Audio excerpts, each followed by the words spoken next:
see if I can, there we go, okay.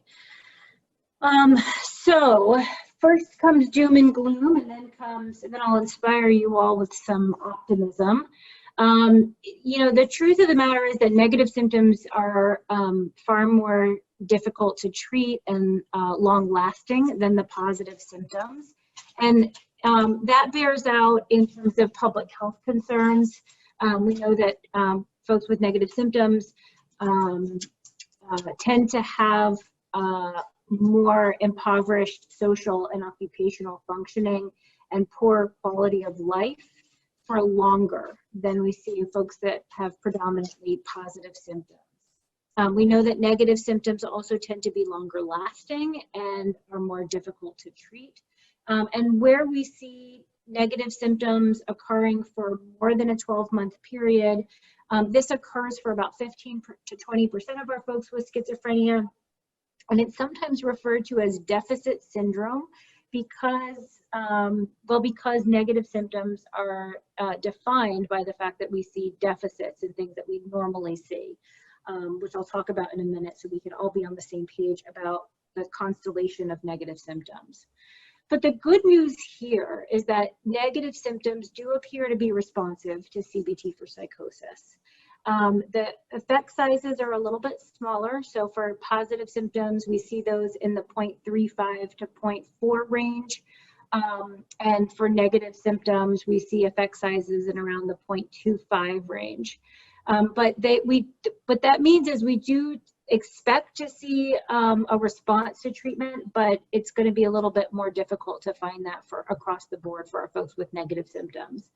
CBTp aims to help clients to learn to identify and reduce the triggers for negative symptoms and or to develop strategies for their alleviation after they experience negative symptoms. And in CBTp, we're emphasizing the role of psychoeducation and family involvement, which we should be doing for all of our folks, but it's really especially important for folks with negative symptoms because they're often misunderstood, right? So it's very easy to identify when our loved ones are experiencing hallucinations or delusions. They might be more internally preoccupied, they might be responding to internal stimuli, they might be expressing delusional concerns, whereas for folks with negative symptoms, it's marked by this withdrawal, this isolation, and sometimes it can be difficult to know if this is negative symptoms, is this related to the medication, is this depression, is this, are they just being an adolescent? And so we really need to educate family members to help contextualize what they're seeing. So for the negative symptoms and the corresponding CBT conceptualization, remember for symptoms, A is for absent, right? So we see an absence of motivation, and we see typically here, the middle part kind of suggests what that might look like. And then the right-hand column is how do we conceptualize this from a cognitive behavioral perspective or from a cognitive perspective. And here the problem with motivation is conceptualized as having these defeatist beliefs. So oftentimes these are previously, folks that were really high achieving and may often, also come from high achieving families. And now they've had this disruption in their trajectory and they feel very high, an intense amount of pressure, whether that's genuinely coming from loved one or is perceived to be, or is self-directed. And oftentimes these beliefs that, I'm really not going to do well if I try. And so I probably shouldn't try anyway. Asociality, so this is the active withdrawal from relationships. And the belief that's driving this behavior is the belief that interacting with loved ones won't be rewarding. Anhedonia, so I have some interesting recent research to share with you about anhedonia. But the general kind of theory here is that people have negative expectations about how enjoyable an activity will be, and so they don't engage in that activity. Alogia, that slowness to respond or not producing a lot of substantive speech when they talk or not talking a lot, again, related to negative expectancies. So feeling like, well, what's the point in trying to say things, because whenever I try, people don't understand me anyway. Or they're a reaction to criticism or bullying related to previous times that they've spoken. Affective flattening, difficulty in communicating or expressing emotion. This is one of the hallmark clusters of negative symptoms. And here again, we see affectively demoralization, cognitively these negative expectations of what they're going to, how it's going to be received. And then attentional deficits, that difficulty concentrating and remembering, which a lot of our folks with negative symptoms will not really complain about. They may complain about amotivation, and then also the attentional deficits are really bothersome to them. And here, one of the theories is that there's actually quite a bit of overstimulation, and this might be related to their positive symptoms. It might just be related to difficulty gating sensory stimuli. So they're, all of us are actually being bombarded with so much visual, auditory, olfactory stimuli, tactile, and yet, so our brains filter out everything that we, don't really need so that we can focus on what we do need to. Folks with psychosis have difficulty with that sensory gating. So they're overstimulated, which causes them to have poor concentration and attention to where they would like to have that directed. So I think one of the most important things for us to be aware of in terms of our scientific evolution of negative symptoms is that we previously thought about this anhedonia as meaning, that clients were not able to experience pleasure, right? It's the absence of the experience of pleasure. And that's actually not true. They are, in fact, experiencing an equivalent amount of emotion to other people. Emotion is not being verbalized or shown through nonverbals. That's the affective flattening.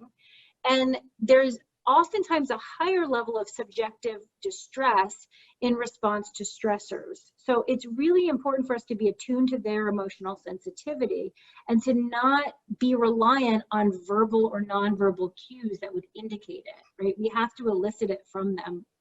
We have to ask them. And so we're seeing equivalent levels of positive emotions, but they're not anticipating that an activity will be pleasurable, and they're not able to maintain this positive emotion for as long as other people. So I'm going to get back to the treatment implications of this finding. But first, just a word on differentiating. There's a lot of overlap between negative symptoms, which is the column on the right, and neuroleptic side effects, which is the column on the left. We all know that. I think it's really important for us to explore this with the client and with their prescriber, because if one of the best ways to figure this out really is through making planful, deliberate adjustments to the medications, right? Sometimes it can be difficult to tease out. So we can look, if we change the timing of the medications, are we seeing anything different? But we really want to try to work with the prescriber to reduce some of the side effects of the medications whenever possible. And see, are the negative symptoms still there? And then we can treat them as negative symptoms. If not, then it was the medications, and we want to look for some maybe cognitive behavioral ways that we can do with the medications we're doing, so that we can ease up the dose. And then the other thing that I think is just very important to keep in mind is that negative symptoms also mimic depression, and there's a tremendous amount of loss associated with schizophrenia spectrum disorders. And so keep in mind as you're working with clients, that some of these you can address, some of these are, may be exacerbated by the way that they're thinking about it. And so you can help them reframe, you can promote a more hopeful, more optimistic view. You can share recovery stories with them, but we know that these losses also underlie a negative symptom presentation. All right, so let's talk about treatment with negative symptoms. So one is being attuned to the fact that we've got a lot of social, emotional, and behavioral disengagement means that we need to work hard to increase engagement. So what this means is that during the engagement phase, If we're trying to get people into the group, we're going to probably need to do some one-on-one with them, which is going to be lower stress for them. And then a lot of normalizing, right? And a lot of managing expectations, knowing we've got those negative expectations of how well they'll be understood or how enjoyable will something will be. We can talk to them about the fact that, you know, it's just about trying something different, right? You know what you've been trying, and you kind of know what the outcome is there. We want to just see if we can try something different. And keep in mind that if you come, it doesn't mean, or when you come, it doesn't mean that you need to speak. Plenty of people come to these groups and they listen, right? They actively listen. And so that's totally fine. And, you know, we want to kind of meet everybody where they're at. Then when you get them into the group sessions, you want to be using engagement strategies at the start of each session. And so this could be something silly, like if you remember the icebreaker that I did where we drew like a tree or something on our heads, just something to kind of get them moving, literally moving, and potentially talking and interacting with other people. And then that activation and that enjoyment that occurs in the session serves as a model. So you might ask them, well, you know, so what did you think about that kind of ridiculous drawing activity? And they're like, I don't know, it was kind of fun. Like, all right, so, you know, what might you do? You know, who could you share that with? You know, who in your life needs a little fun right now? So that you're actually setting them up to continue. And then when we set home practice, and this is an area that Eric and I have talked about as it's going to get a critical lens in the next round of revisions in the workbook, we really want to make sure that we're selecting home practice carefully and that we're setting them up for success. So what we're looking for is that when we go around and we say, you know, how likely it is that you'll be able to do this week, that they'll say 90% or higher. And reinforcing for everybody that the task is to try something new, not to succeed, because we know that a lot of times there's a lot of pressure or even perfectionism for some of our clients with negative symptoms. So we really want to try to reduce the ante, not up the ante for these. Just, you know, let's just try it as an experiment and see what happens. And then kind of the traditional rules apply, right? Asking what might get in the way. And here we kind of know the answer, right? Amotivation might get in the way. They might not feel like doing it when it comes time for them to do it. And so knowing that, how can we plan so that that doesn't get in the way, and they can try something anyway. And then including family and caregivers or peer support specialists, behavioral experiments, so testing something out rather than just going with the foregone conclusion. The other pieces here, psychoeducation, I spoke about how important that is to do with natural supports, but also sharing information on negative symptoms with clients. And I wouldn't, you know, I think it's really important to say sometimes negative symptoms, you know, can take a little while, but the way that I think about it is it's the brain's attempt to repair itself, right? The brain is plastic, right? We know that the brain, even long past our 20s, even into old age, our brain is constantly forging new neural connections, pruning neurons, you know, so there's a lot that we can do to help shape how our brain functions. And actually there's good literature now emerging using functional neuroimaging showing that CBT can change the way that the brain functions, which is pretty exciting, right? It's not just medications that can change the way our brain works. And so we want to talk to our clients about negative symptoms being a state of restoration or reparation, right? Our brains are trying to help to repair itself from a positive psychotic episode. Or an acute psychotic episode. And so what that means is you're going to be looking for opportunities to kind of slow down, reduce that overstimulation that you were experiencing. And it's finite period of time. But what is critical to success in overcoming negative symptoms is that we don't just say in this passive way, well, I can't do anything because my brain is repairing itself, right? We actually want to engage in this rehabilitation process where we can do a little bit more, a little bit more, a little bit more. It's like physical therapy, but for your brain. And so we want to have new experiences.